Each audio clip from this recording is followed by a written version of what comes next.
Bienvenidos a Primicias, esto es 15 preguntas en 15 minutos. Esta es parte de nuestra serie de entrevistas con los candidatos presidenciales para conocer sus planes de gobierno. Hoy nos acompaña Carlos Añay de la Bastida, quien aspira a llegar a Carondelet con el partido Fuerza Ecuador. Buenos días, Carlos, gracias por acompañarnos. Talía, muy buenos días. Muchas gracias por su invitación. Un cordial saludo a todos los lectores de su revista Primicias. Y también creo que nos están viendo en redes sociales, ¿no? Así es, muchas gracias. Vamos a empezar entonces con un bloque de preguntas sobre economía.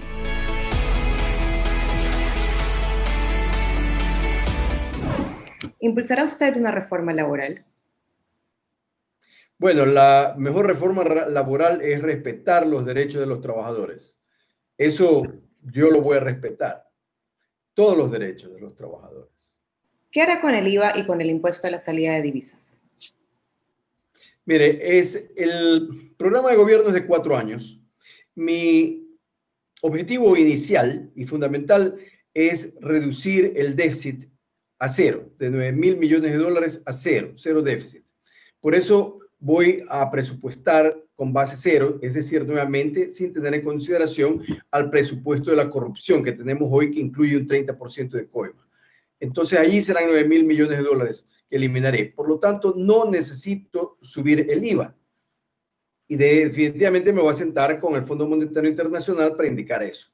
Posteriormente, una vez que ya tenga resuelto el problema del déficit durante el primer año y también de reducir la deuda, entonces sí podré pensar a partir del segundo año que podría reducir ciertos impuestos como IVA y también como el impuesto a la renta. Ahora, sobre la salida de los capitales, impuesto a la salida de los capitales. Yo no estoy de acuerdo con ese impuesto. Sin embargo, le dije que mi principal objetivo es reducir el déficit fiscal a cero. Entonces, el primer año tengo que cuadrar un presupuesto y dentro de ese presupuesto tengo que ver cuánto dinero está ingresando por impuestos a la salida de los capitales. Sin embargo, considero que ese impuesto no está favoreciendo a la creación de empleo, de riqueza en el país. Es decir, lo revisaré, sí, pero en el transcurso de 4 años. Especialmente, al principio lo revisaré y veré cuán efectivo es eliminarlo inmediatamente o no. Pero no le puedo decir en este momento. Pero de lo que sí le puedo decir es que no estoy de acuerdo con ese impuesto. Usted acaba de decir que conversaría con el Fondo Monetario Internacional. Justamente por esa parte iba mi siguiente pregunta. Por el acuerdo que tenemos con el Fondo Monetario Internacional, ¿lo mantendría, lo respetaría, lo abandonaría? ¿Cuál es el plan? No, pues o sea, me voy a sentar a negociar. Negociación es negociación y se tomará la decisión en el transcurso de esa negociación. Es decir, pero lo que yo le puedo decir es que yo no puedo aceptar las imposiciones del Fondo Monetario Internacional al gobierno actual, porque el gobierno actual es muy diferente al gobierno que yo propongo. El gobierno actual es un gobierno rodeado de corrupción y de ineficiencia. Yo estoy proponiendo un presupuesto con déficit cero, un presupuesto transparente, un programa de gobierno del Ecuador desarrollado con cero corrupción. Entonces son cosas diferentes que vamos a negociar con el Fondo Monetario Internacional y no solamente con ellos, sino también con los chinos, con todos los que les estemos debiendo. Por ejemplo, este gobierno denunció al gobierno pasado de que existía una coima de $4 por barril, o comisión, como quiera usted llamarlo, y sin embargo continuaron con lo mismo.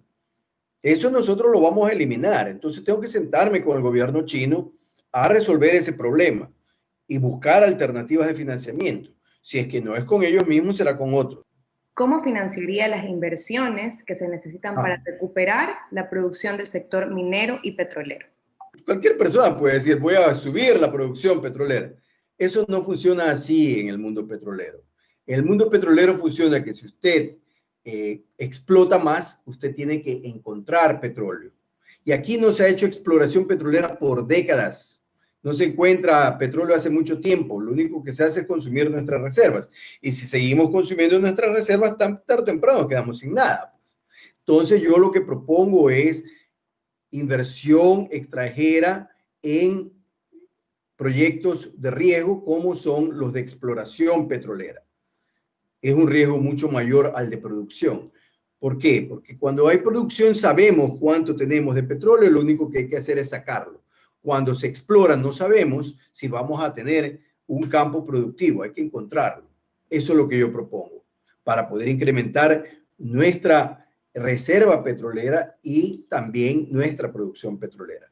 Ahora, lo que sí tengo que aclararle, por si acaso, es que al momento toda nuestra producción petrolera exportable va como pago de las deudas que tenemos con China y con Tailandia. Es decir, al presupuesto nacional del Estado básicamente no ingresa nada por concepto de exportaciones petroleras, debido al precio del petróleo que es tan bajo. Continuando, Carlos, en este bloque de economía, ¿piensa impulsar el dinero electrónico? ¿Pienso que, perdón? ¿Impulsar el dinero electrónico? No, no, no, no. Yo lo que pienso impulsar es el dinero en efectivo, constante, sonante. Eso es lo que vale. Para mantener la dolarización nosotros necesitamos ingresos. Y eso es lo que nosotros vamos a fomentar. No voy a fomentar nada que sea extraño o ambiguo. No. Yo pienso mantener la dolarización y la dolarización se la mantiene con producción. ¿Piensa mantener la dolarización? Claro, indudablemente. Y sobre la seguridad social, ¿cuál es su propuesta de reforma? O sea, hablamos del IES en este caso, ¿no? A ver, el IES básicamente lo han quebrado. No lo ha quebrado solamente este gobierno, sino el gobierno pasado y antepasados. Todos. Siempre le metieron mano al IES y yo he defendido a esta institución con que fuese mía. Y yo no tengo ni siquiera dinero allí. Así que no tendré jubilación del IES, supongo. ¿Qué es lo que ha pasado? Que han tomado los dineros de los afiliados como que si fuesen del gobierno. Esto es una concepción errada. Yo no creo que lo hagan porque no saben, sino porque ha sido una manera de coger el dinero fácilmente y con la anuencia de los representantes del IES. Eso va a cambiar conmigo. Primero, no vamos a incrementar las contribuciones de los afiliados al IES. No vamos a incrementar el número de años para jubilarse. Esa es una promesa. Tercero, me voy a sentar con los dirigentes del IES para determinar exactamente cuánto se le debe al IES de parte del Estado ecuatoriano. Una aspiración del IES, de los afiliados al IES, es que se les dé un banco. Y yo estoy de acuerdo, en principio, en hacer eso. Pero es cuestión de sentarse, negociar, ver cuánto se les debe. Lo que sí le puedo decir es que vamos a cambiar el enfoque de las inversiones del IES. Las inversiones tienen que ser dirigidas hacia el servicio de los dueños de los dineros, que son los afiliados al IES. Y los afiliados al IES tienen un nivel de riesgo bajo, porque estamos hablando nosotros de pensiones, jubilares. Entonces hay que precautelar el capital, algo que no han hecho los gobiernos pasados. Hoy estamos viendo que básicamente el capital está en riesgo porque han tomado riesgos altos y le han pagado tasas de interés bajas que no corresponden al riesgo alto. Les decían, les estamos pagando mucho más que en otros lados, etc. Pero así no se mide el riesgo, sino de acuerdo a el riesgo alto o bajo. Puede ser que sea más alto que otros tipos de inversiones con riesgo bajo, pero sigue siendo bajo en comparación con el tipo de riesgo que se está tomando de perder el capital, que es lo que está sucediendo actualmente. Es decir, vamos a hacer un enfoque diferente de tal manera que se sirva al afiliado al IES y que las pensiones jubilares nunca más estén en peligro de no darse como está actualmente. Vamos a destinar los mayores presupuestos para salud y educación. Y le hablo esto porque la salud no solamente debe ser para los afiliados al IES, sino para todos los ecuatorianos. Gracias, Carlos. Ahora pasamos a un segundo bloque sobre política.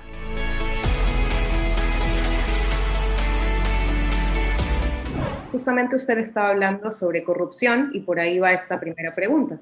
¿Cómo enfrentará el problema de la corrupción en el país? Bueno, en primer lugar, hay que dar el ejemplo. Yo propongo un gobierno transparente con el ejemplo desde la Presidencia de la República. Estoy indicando que voy a mantener a los empleados públicos en sus puestos, no los voy a despedir, pero a cambio yo exijo eficiencia, porque quiero el sector público, un sector público eficiente. Y para mí eficiente significa cero corrupción. Entonces, si encontramos empleados públicos involucrados en corrupciones, que seguramente habrán, y muchos, entonces serán despedidos con visto bueno, sin indemnización y con el juicio correspondiente para que se vayan a la cárcel.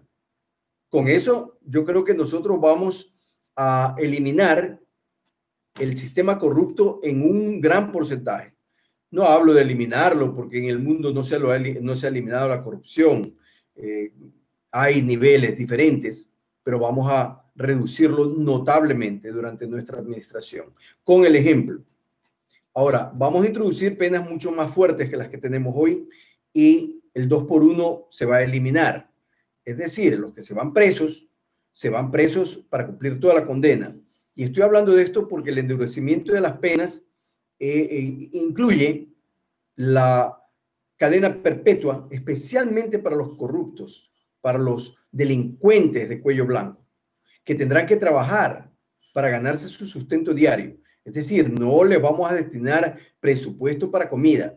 Ellos tendrán que trabajar para ganarse su sustento diario. Ese presupuesto de alimentación de los delincuentes va a pasar como presupuesto de alimentación para los niños y los jóvenes.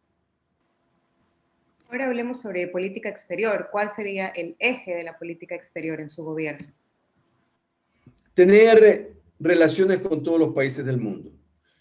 O sea, se habla de acuerdos comerciales con Estados Unidos, está muy bien, pero también con todo el resto, con todos los que quieran tener negocios con Ecuador. De esta manera nosotros vamos a incrementar nuestras posibilidades de exportaciones de nuestros productos. Voy a organizar dentro de una sola institución del Estado llamada Agencia Nacional de Desarrollo, Andes, como un paraguas que va a abarcar a todas las instituciones que se relacionan a negocio internacional actualmente y también con relación al desarrollo de vivienda, por ejemplo.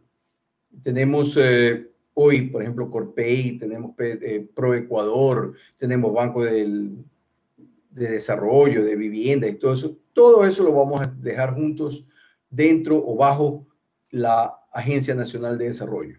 La Agencia Nacional de Desarrollo va a promover y promocionar los productos ecuatorianos, organizando ferias o shows internacionales en los que se va a promocionar nuestros productos y también vamos a impulsar la capacitación de nuestros artesanos, por ejemplo, para que se capaciten fuera del país, vengan acá y capaciten a otros y tengamos nosotros productos de mejor calidad. ¿Cómo armará Carlos Añay su gabinete de gobierno? ¿Serán personas? Eso es muy temprano. Estamos hablando de primera vuelta.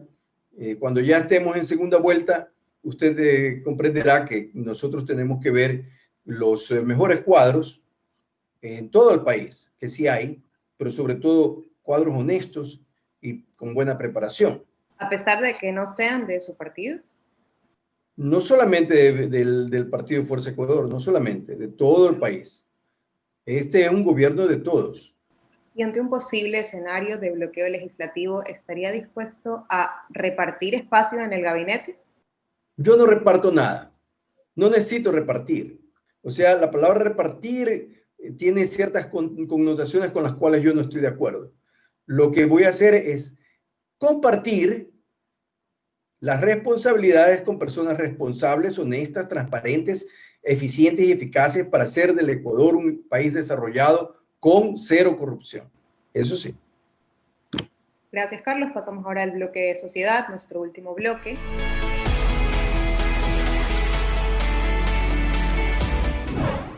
Empezamos con una pregunta súper importante en este contexto, ¿no? ¿Cuál es su plan para los hospitales públicos? Destinaré los presupuestos más grandes jamás vistos en Ecuador para educación y salud. Son dos temas fundamentales. Porque mire, yo hablo de un Ecuador desarrollado y no puede haber un Ecuador desarrollado sin buena salud y buena educación. Son dos temas fundamentales que algunos lo ven como un tema social, como un tema de izquierda, pero no es así. En los países desarrollados, todos, absolutamente todos los que pretenden ser gobierno, se preocupan por dar buena salud y buena educación a sus ciudadanos. Y eso es lo que yo quiero transmitir. Tenemos que modernizar hospitales, tenemos que crear nuevos hospitales, tenemos que dotar de los equipos necesarios para que no vuelva a suceder lo que sucedió el año pasado con la pandemia, que teníamos médicos que se morían en el puesto de trabajo porque no tenían ni siquiera una mascarilla que le podía dar el gobierno mismo, que tenían que llevar ellos sus propios equipos de protección. Eso no puede ser posible. Usted hablaba de un país desarrollado. Parte de ese desarrollo, sin duda, es la tecnología y con eso el acceso a Internet, ¿no? ¿Cómo haría para ampliar la cobertura de Internet en el país? Ah, sí, bien que me pregunta, porque es parte de la educación. Mira, ahora justamente con el coronavirus nos dimos cuenta que podíamos utilizar medios de comunicación masivos que no los utilizábamos antes. Por ejemplo, esta conversación, este diálogo o entrevista. En otras ocasiones hubiera sido necesario que yo me vaya a Quito, que creo que es donde usted está, a tener la entrevista. Ahora ya no. La conectividad es sumamente importante en el país y estoy empeñado en que esa conectividad llegue a todos los rincones de nuestra patria, porque esa será la base de la educación para todos los pueblitos. Es decir, ya no vamos a necesitar escuelas en cada pueblo, pero podemos tener una escuela en una cabeza cantonal y de allí que se distribuya a todos el resto de los lugares aledaños hasta llegar al último rincón de nuestra patria por intermedio de estas plataformas. Eso es posible y yo creo que de esa manera nosotros vamos a abarcar la mayor cantidad, si no todos los ecuatorianos que tengan educación de buena calidad. Continuando, Carlos, en esta línea de la educación, ¿cambiaría usted el sistema de ingreso a las universidades? Sobre el sistema de ingreso, el actual sistema de ingreso es para poner una traba. Yo voy a eliminar esa traba. Es necesario tener un curso de nivelación. Siempre existió un curso de nivelación, pero tiene que ser dirigido para que el estudiante pueda pasar el examen de ingreso y pueda tener acceso a la universidad al mismo nivel que el resto. Y que los estudiantes tengan el acceso a lo que ellos quieran estudiar. No es que el Estado le va a decir, tú eres apto para esto, no eres apto para lo otro. No, no, no. Eso no es libertad. Eso en los países que han tenido una economía planificada, como en la Unión Soviética sucedía, por ejemplo. Tenemos que producir X número de ingenieros químicos, buenos o malos, tenían que producirlos, o X número de zapatos, así nadie los quiera utilizar. No, eso no va a suceder en mi gobierno, sino todo lo contrario, los ciudadanos, los jóvenes, tendrán acceso a un curso de nivelación para pasar el examen de ingreso e ingresar a la universidad a estudiar lo que ellos deseen. Hablemos ahora de inseguridad. ¿Cuál sería su propuesta para combatirla? Para combatir la inseguridad ciudadana, el fortalecimiento de la policía, el fortalecimiento de las Fuerzas Armadas. La Policía Nacional no es una institución a la que se la respeta. Yo voy a cambiar ese enfoque. El policía va a ser una persona respetada y sobre todo va a ser una profesión que muchos querrán tener. Ya no vamos a tener eso de que él le da $10 al chapita y usted puede hacer lo que le da la gana. No. Vamos a introducir penas fuertes para los coimadores en las calles. Así que van a tener mucho cuidado. Al policía lo voy a entrenar, lo voy a capacitar, tanto física como mentalmente, moralmente, de tal manera que nosotros tengamos una policía respetable y respetada. Vamos a cambiar eso. Y también les vamos a dotar con el equipo necesario. Carlos, ¿cuál es su postura frente al aborto por violación? ¿La despenalización o no despenalización? A ver, mi postura es que vamos a hacer una consulta a la mujer ecuatoriana. Estos son temas que se relacionan directamente con la mujer. O sea, tenemos que tener en consideración que los hombres y las mujeres somos diferentes, pensamos diferente, utilizamos parte de nuestro cerebro que es diferente. Y yo no creo que en temas tan sensibles como estos seamos los hombres los que imponemos nuestro criterio. Yo quiero saber, y lo haré en consulta popular, exclusivamente con las mujeres, yo quiero saber qué es lo que piensa la mujer, qué es lo que quiere la mujer. Y vamos a incluir todas las preguntas como la que usted hace para que sea la mujer la que decida. Entiendo, Carlos, entonces que se refiere a hacer una consulta popular sobre el tema del aborto por violación. Sí. Ok, y finalmente, ¿cuál es su plan para enfrentar la violencia contra las mujeres? Contra la mujer y contra todos. O sea, se ha hecho bastante hincapié en la violencia contra la mujer, pero yo quiero hacer hincapié que Ecuador es un país violento, en el cual, o sea, se imponen los más prepotentes, los que tienen más plata, los que son de supuestamente mejor familia, aunque no veo que sean mejor familia si le pegan, por ejemplo, a un pobre empleado que está de portero, como hemos visto en videos en Guayaquil. Hace un día o 2 días vimos un video ahí frente al municipio que un gorila, no puedo llamarlo de otra manera, vestido rojo, le pega a un joven por hablar en público. Oiga, en Londres hay una esquina que se llama la esquina del, del orador. Usted puede pararse y decir lo que usted desee. Y aquí una persona no puede decir algo en contra del municipio que vienen estos gorilas y le pegan y no pasa nada. Es un delito flagrante. La policía debió haber estado ahí, debió habérselo llevado a ese señor preso. O sea que no es solamente la violencia contra la mujer. Yo entiendo por qué la mujer reclama, está todo muy bien, pero mi reclamo es generalizado. Que en Ecuador hay violencia física, hay violencia verbal, hay prepotencia y sobre todo que los prepotentes se imponen porque tienen más plata. Eso nosotros lo vamos a terminar. Gracias, Carlos, por su tiempo, por responder a nuestras preguntas. ¿Desea dejar algún mensaje final? Gracias a usted, Talie, y gracias a todos los que nos están escuchando. Quiero desearles un feliz año nuevo. Quiero desearles lo mejor, sobre todo salud. Tuvimos un año muy, eh, digamos, muy difícil. Muchas personas perdieron a amigos, familiares. Espero que este año sea mucho mejor en temas de salud para cada uno de ustedes. Y gracias por darme esta oportunidad. Quiero decirles que antes en Ecuador se había acostumbrado a darles opciones malas para que elijan entre el cáncer y el SIDA, decían, por ejemplo. A tanto llegaba una comparación extrema para dar a entender que siempre les daban malas opciones para elegir. Ahora ya no tienen solamente esa opción. Les estoy pidiendo que reflexionen, que examinen a cada uno de los candidatos, que me examinen a mí toda mi vida, no solamente la política, sino mi vida desde que nací, para que elijan al mejor. Y les estoy presentando un programa de gobierno del Ecuador desarrollado con cero corrupción, con un presupuesto con déficit cero y de transparencia. Muchísimas gracias. Gracias, Carlos. Gracias a nuestra audiencia por acompañarnos. Síganos en nuestra página web primicias.es y en nuestras redes sociales para enterarse de más detalles sobre estas elecciones.